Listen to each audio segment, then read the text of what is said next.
ایک تو تعداد میں ساری امتوں کے مقابلے میں امت محمدی علیہ السلام کی تعداد ساری امتوں سے زیادہ ہے۔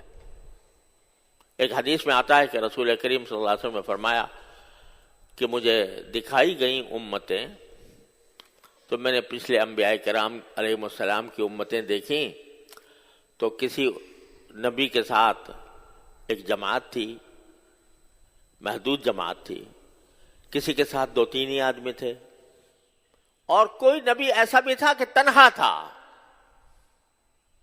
کہ اس کو بھیجا گیا لیکن اس کی بات کسی نے نہیں مانی اور اسی حالت میں وہ دنیا سے چلے گئے۔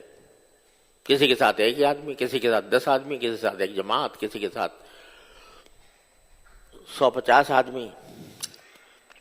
پھر اچانک مجھ پر ایک امت دکھائی گئی جس نے جو ایک ایسا لگ رہا تھا کہ پہاڑ سارا کا سارا اس امت سے بھرا ہوا ہے۔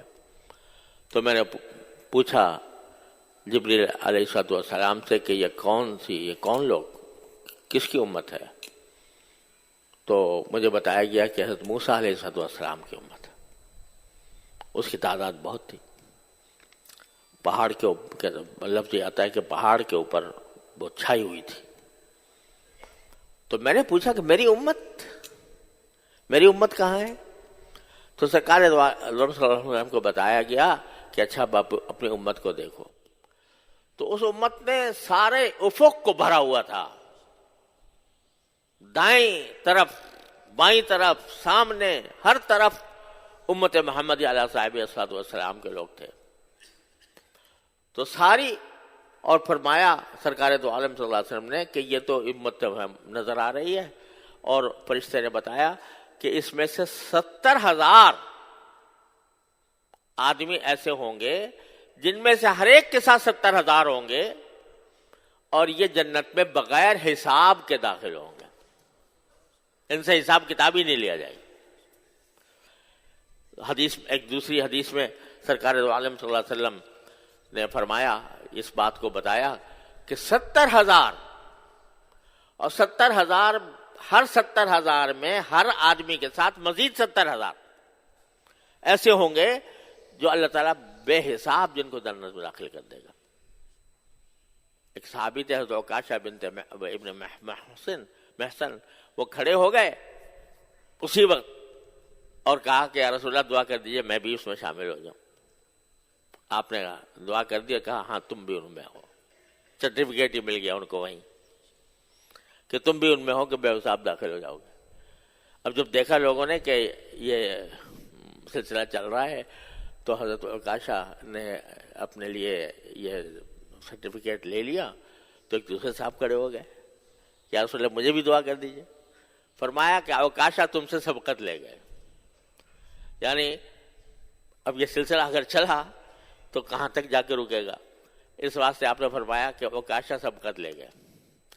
لیکن آگے یہ بتا دیا کہ یہ کون لوگ ہیں جو بے حساب جنت میں داخل ہوں گے، تو فرمایا کہ یہ ایسے لوگ ہیں کہ جو ایک تو اللہ پر توکل کرتے ہیں، اللہ پر بھروسہ کرتے ہیں، تو نہ تو کیا کرتے ہیں کہ نہ تو بدشگونی لیتے ہیں، لوگوں میں جو بدشگونیاں ہوتی ہیں کہ فلاں بلی راستہ کاٹ گئی تو اس سے یہ ہو گیا، اور کبے نے بول دیا تو اس کا یہ ہو گیا، یہ جو بدشگونیاں لوگ لیتے ہیں یہ بدشگونیاں نہیں لیتے، اور بہت ہی زیادہ گہرائی کے ساتھ، اور کیا کہنا چاہیے کہ آخر دم تک پہنچا کر علاج بھی نہیں کرتے۔ یعنی اگر بیمار ہو جائیں تو جو نارمل طریقہ ہے علاج کا وہ تو اختیار کر لیتے ہیں، لیکن عرب میں ایک طریقہ رائج تھا کہ جب کوئی دوا کارگر نہیں ہوتی تھی تو لوہا آگ میں گرم کر کے اس کو داغا جاتا تھا، اس کو داغنے کا علاج کہتے تھے۔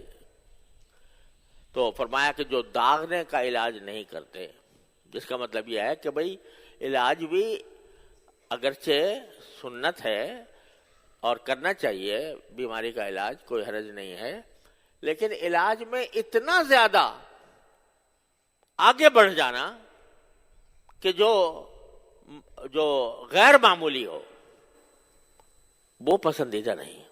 جیسے آج کل آدمی بیمار ہو گیا اور بیمار ہو کر جب اس کی شفا یابی کی امید نہیں تو وہ کیا لگا دیتے ہیں؟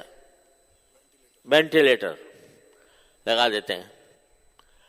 اس وینٹیلیٹر لگانے کا مطلب صرف یہ ہوتا ہے کہ بے ذرا اس کی دھڑکن چلتی رہے، سانس چلتا رہے، باقی کوئی خاص امید بھی نہیں ہوتی. تو اس قسم کا جو علاج ہوتا ہے کہ غیر معمولی بلا وجہ پیچھے ہی پڑے ہوئے ہیں کہ میں کسی طرح اس کو زندہ رکھنا ہے، تو یہ علاج بھی ایسا علاج بھی پسندیدہ نہیں. تو لا یکتوون، وہ لوگ جو داغ نہیں لگاتے، بدشگونی نہیں کرتے اور اللہ کے اوپر توکل کرتے ہیں، وہ ہاں. اور یہ بھی کہ یہ جو ناجائز قسم کے تعویذ گنڈے ہوتے ہیں وہ بھی نہیں کرتے. ولا یسترقون، ایسے رقیے بھی نہیں کرتے جو ضرورت سے زیادہ ہوں. لفظی معنی تو یہی ہے کہ زیادہ جو تعویذ گنڈے ہیں، عملیات ہیں، جھاڑ پھونک ہے، وہ ضرورت سے زیادہ نہیں کرتے ہیں اور اللہ پر توکل کرتے ہیں. یہ ہوں گے جو جنت میں بے حساب داخل ہوں گے. تو غرض یہ ہے کہ سرکار دو عالم صلی اللہ علیہ وسلم کی امت تعداد میں بھی ساری دوسری امتوں سے بڑی ہے اور ساتھ میں اس کو خیر امت کہا گیا کہ سب سے بہترین امت ہے.